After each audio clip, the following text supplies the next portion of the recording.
Bismillahi walhamdulillahi wassalatu wassalam ala rasulillah. So we continue with our marriage prep course. So now we're at the 8th session. We're still looking at the section which is dealing with, are you getting married for the right reasons? And following that is the section which is pretty much talking about reasons to consider when choosing a spouse. So before going into our topic today, which is going to deal with the types of people that are seeking marriage, we wanted to say that there's some things that need to be considered, that you need to look at when it comes to picking a spouse.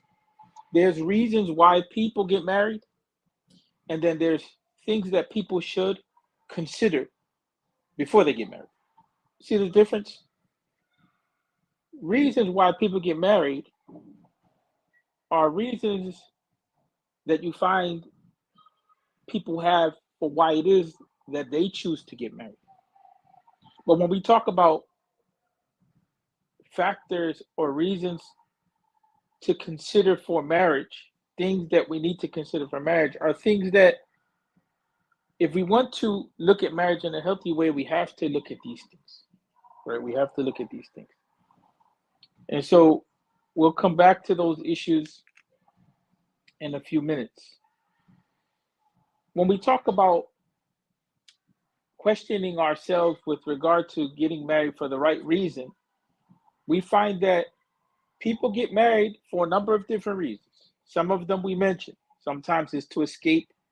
Sometimes it's for financial security. Sometimes it's because they feel as though if they get married, then they don't have to really deal with strong sexual desire that they have. Sometimes it could be they're lonely, and they think that just by getting married, the loneliness will go away. Sometimes it could be because they're being pushed into marriage. There's a number of different reasons why people get married, and one of the reasons we mentioned in last week's session was that sometimes you have some people that they jump from relationship to relationship, and then they want to settle down. Some of these reasons, we find them more prevalent in certain areas and in certain cultures, and we may not find them to be prevalent in certain cultures or certain areas. We find that, for instance, sometimes in some parts of the Muslim world and in some cultures, young people are forced to get married at a young age. They really don't have much of a choice. And that's the reason why they married. They didn't necessarily marry because they were willing to get married, thinking about getting married, prepared to get married. They were told to get married. So there's a number of different reasons why people get married. When we talk about who's getting married, we find that there's types of people that we can look at that look after marriage. There's the category of those who are single and they don't have any experience at all. Either they never have been married before. I'm sorry, neither they've been married before, nor have they been in any sort of relationship. These people, they pretty much go into marriage with some ideals that they have, or maybe from what they have seen, they picture marriage to be like that, but they really don't have a lot of experience. And sometimes they're too idealistic in the way it is that they look at marriage, and that could become an issue. So people who don't have any marital experience or relationship experience, they really need to prepare themselves to understand what married life is about in a realistic way. And they need to look at themselves at a number of different levels. How it is that they think, where it is that their economics is, how it is that they understand sexuality, how it is that they understand family relationships. What is the role of my family? in my marriage? What is the role of her family in the marriage or his family in the marriage? There are a lot of things that people that are single with no experience in at all, never having been married or never been in a relationship, have to learn and have to be taught, right? And so that's part of why this book is important, is the first step.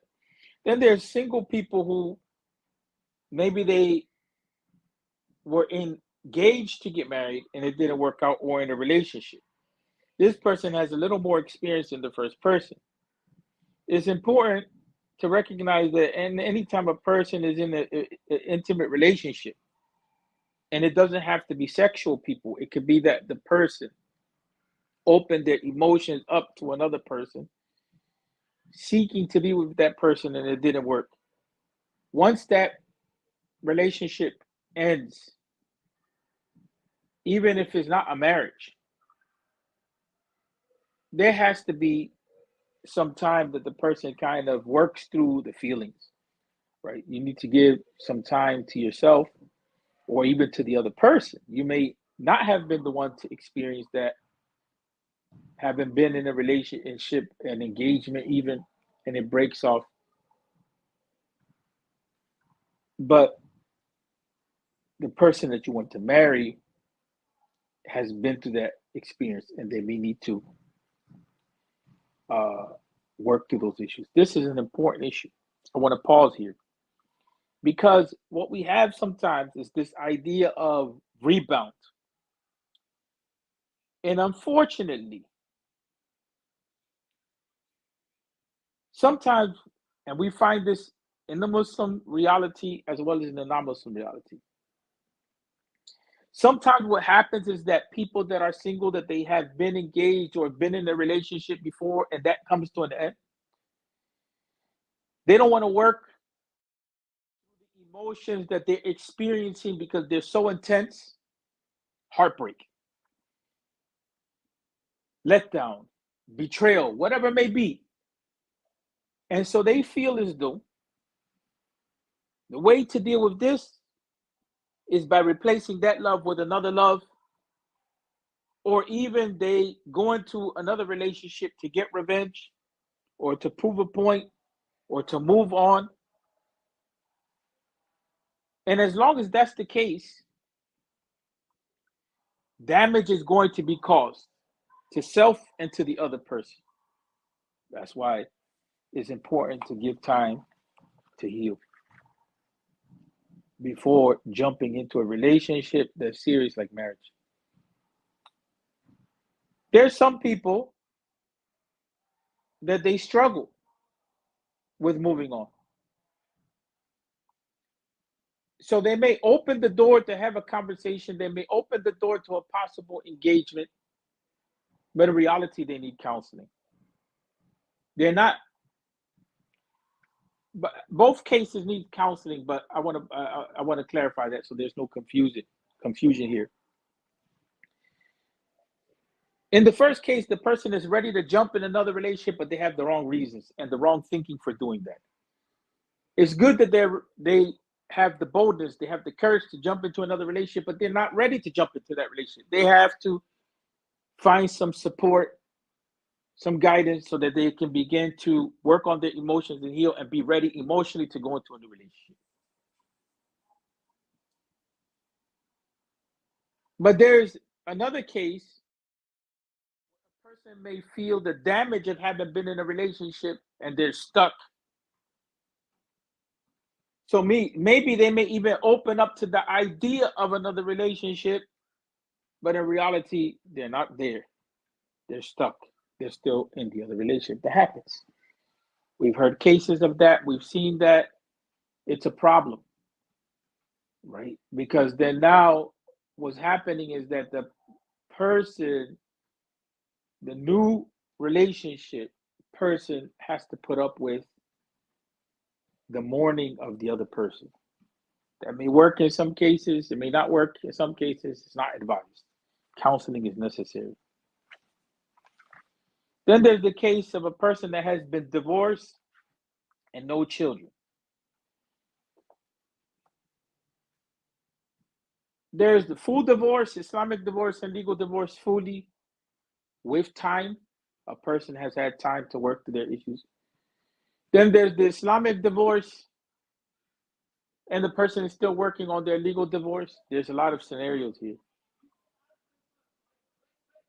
So divorce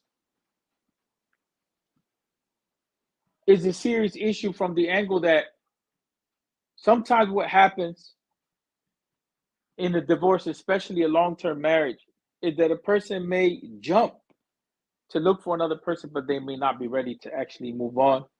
And their heart is still in the old relationship, although they may say that they're ready for the new relationship. This is tricky, especially with long-term marriages. Becomes a little more complex when there's children, and that's the second scenario, divorce with children. But the person who's divorced, either with children or without children, they have to learn how to work through the issues that they are experiencing. They have to make sure that they're ready for a new commitment because they've already been in a marriage. It was a clear commitment and it didn't function. It didn't work. It ended up maybe for their fault, maybe for mutual fault, maybe for not their fault. In either cases, in whatever case you find yourself in, it still is a situation where you should take time to really reflect. And I know that people get lonely because they're used to married life, but just jumping into a new marriage or a new relationship even is not necessarily healthy and is going to contribute to your hardship because there may be issues that you suffered, problems, hurt that you didn't work through, and you're going to go into a new relationship with that mindset. Now, when there's children involved, we have to realize that there's now a different scenario at play. There's custody issues, there's arrangements. So a person that's going into a marriage with someone that has children, has been divorced, has to know that they have to learn how to deal with not only the children, but how to deal with the ex-spouse. And that can go in a lot of different directions. It could be an easy dealing, it could be a difficult dealing, it could be problematic. In either of these cases also, with divorces, usually that means that a person was tied economically to another person. So all of that stuff has to be worked through. There's also legal issues from the angle of name changes, paperwork. All of that comes into play. The most easy way to deal with this is that a person is completely divorced, Islamically and legally, right? And they're free and clear of legal responsibilities to the other person. That's the most easy way to deal with it. We find situations where people jump in, and that's not the case, and it becomes more and more complicated. When there's children, the issue of really having open conversations about how to deal with the children is going to be serious. And then you have to look at what kind of background those children have, what kind of needs they have before jumping in. Serious issue.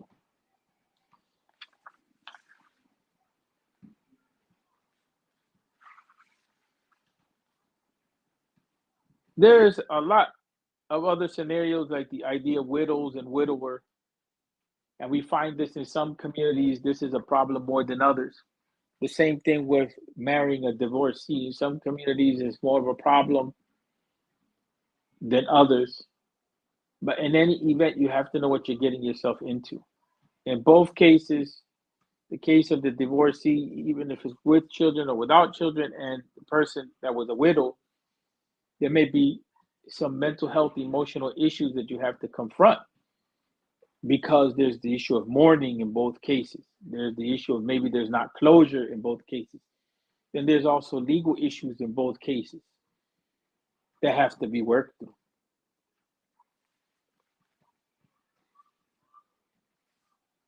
That has to be discussed.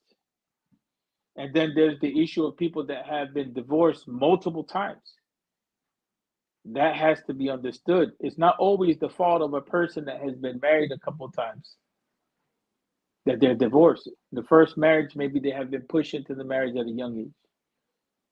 The second marriage, Maybe they married someone, that person was abusive. I'm thinking in the case of women. Many times women are the ones that take the negative stereotype and they're marginalized or ostracized because of being divorced multiple times. Same thing with the brother, similar situation. Could have been at an early age, he was forced to marry or didn't really know, and maybe he married someone that had mental health issues, didn't know how to deal with it. There's reasons to be looked at. Not everyone that has been married multiple times is to be considered an automatic, red flag case that you stay away from. You have to understand why it is that those divorces took place. Divorce in the time period of the Sahaba, the companions of the Prophet Muhammad sallallahu alaihi wasallam, because they were trying to build the community, it was rampant. It took a while for the Muslim community to stabilize and divorce minimize. But divorce in Islam is not necessarily something that is always wrong or evil. Divorce is actually something that can be a solution.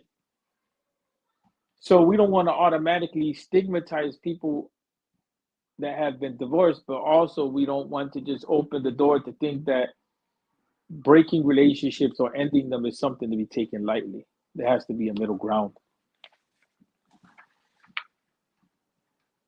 The issue of being married already and then seeking a second wife is one of the most controversial issues that we find in today's time. In the US, we have a lot of realities that we have to deal with when it comes to the idea of people considering polygamy. One is that legally is a problem. Legally is something that is considered to be illegal. That's one obstacle. The second thing is individualism in the culture. People are not used to the idea of large families or the idea of sharing in the life of another relationship. So polygamy in this environment is extremely complicated because of legal challenges, psychological challenges, cultural challenges. And then the reality of the situation is that the way that people have historically carried that practice out, it has been done in such a way that it's offensive or is harmful to the first wife. And so that has created a problem in the way that polygamy is done. This lie reaches outside of the US even. So in cases where like polygamy is not legal, that's an obstacle in itself. And in cases where polygamy it's legal, then you still have other challenges. I'm not an advocate of those who promote the idea of a secret relationship or not informing the first wife because of how destructive that can be to the first wife's mental health, something that is common in today's time. And not only that, it makes the married life very difficult because then you're living secret lives. And the other issue becomes if there's children that are involved, they may never know that they have other siblings. That's a serious issue. Who knows, they can even end up trying to marry each other. It's just more complicated and it's not befitting to the character of the Muslim, or is not something that really is the way that we shouldn't celebrate marriage in that way. And someone who gets married, they should be clear about what it is that they're getting into. So if we're forcing another person to be in a relationship that they didn't know that certain things were going on, that's a problem by itself. But then when you talk about asking another person to be in a relationship where there's another relationship running, that's extremely problematic. So the issue of polygamy really is about clarity, justice. It's about agreement. It's about having capacity. You understand what I'm saying? And it's about being in a situation that you're building your family structure rather than tearing it down because of polygamy.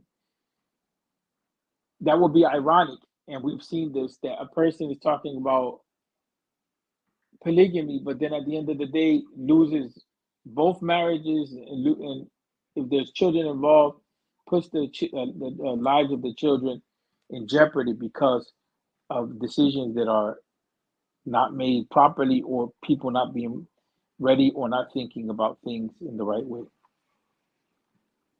Marriage in Islam, I follow the opinion that it should be open in the community, in the sense that you shouldn't hide the marriage. That's it. Is the opinion, we call it al-i'lan. Is healthy for the community to celebrate marriage.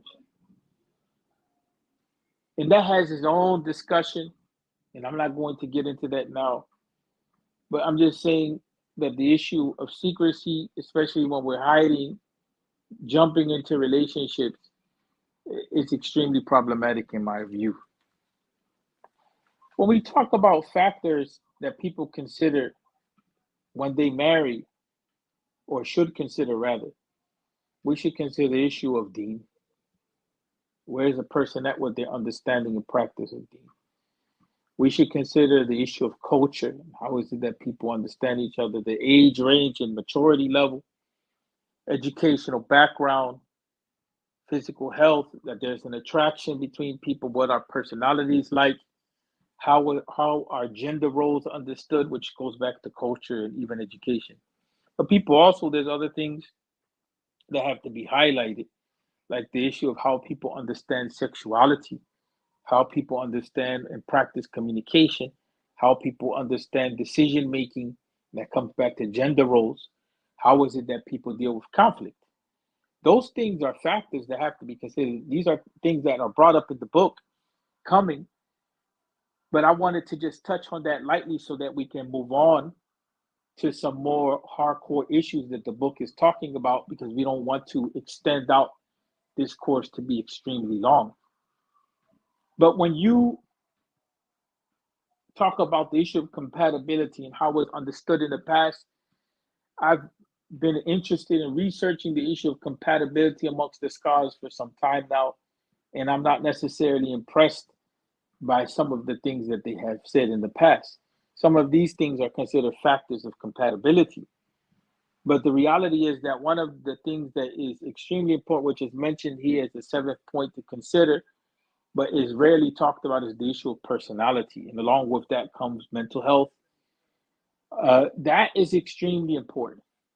The personality of the person, so that you can understand if you can deal with that person or not. And there's also something here that wasn't necessarily mentioned, and that's the issue of economics, right? The issue of economics as being a point that people should consider. Are you willing to build with somebody, or do you want someone that is already self-made? Are you willing to, or do you want to be taken care of, or do you want to be in a situation where you have a partner? And then that all affects decision making in the relationship and gender roles and so on and so forth. So economics is massive. You understand what I'm saying? Economics is massive. I'm not saying that should be the only thing that carries the relationship by any means, but it has to be something that is considered and something that is talked about because of the impact that it has.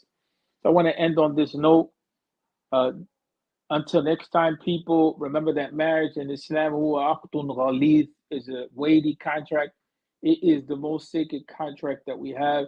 It is unlike a business contract, but like a business contract in some aspect, but it's unlike a business contract.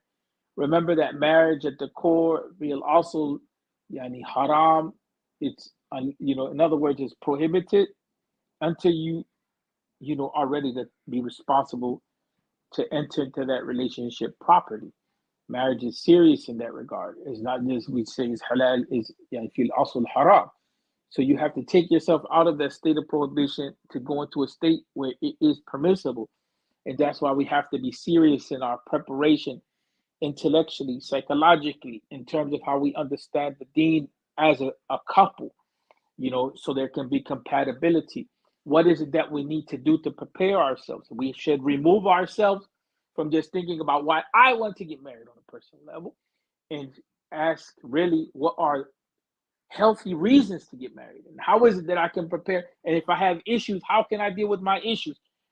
And we have to realize that when we go into marriage and we're doing it in kind of like a secretive way, and you know, and or we're doing it in a way which the family is overwhelming, those two factors, either being overly secretive or there being outside involvement that is overwhelming, that's gonna crush the relationship. There has to be a balance, right? I have to be transparent and open, and at the same time, I have to put things in their proper place and know when it's time uh, to deal with certain things versus other things.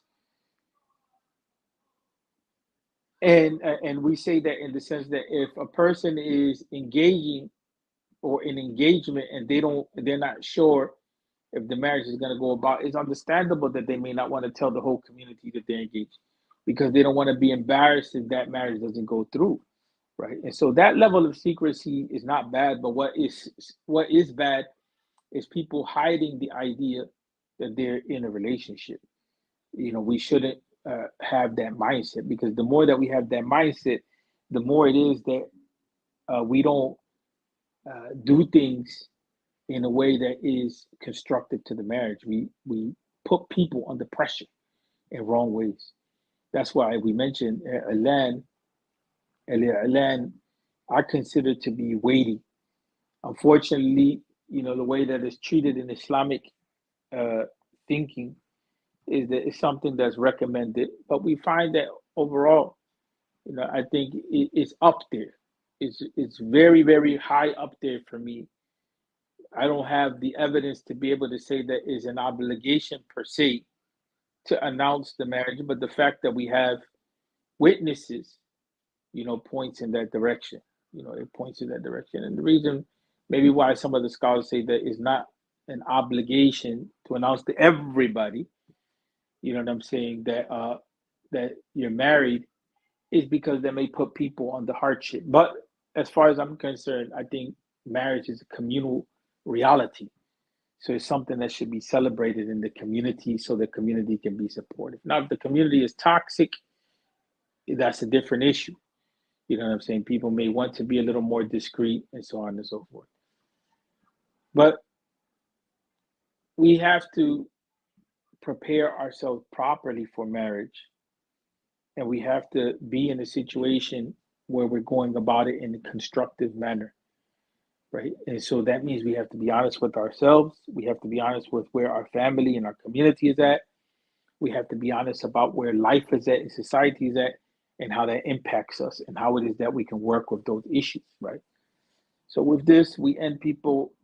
We'll see you again, inshallah, next week. And we hope to come closer to some more hardcore issues that we need to deal with. And remember that the preservation of family is from the objectives of Islam itself. Marriage for us is something that is beautiful. It is building the ummah. It is something which safeguards the human being, and it is necessary for the continuity of life to take place in light of Islamic values. Take it serious. Assalamu alaikum wa rahmatullah.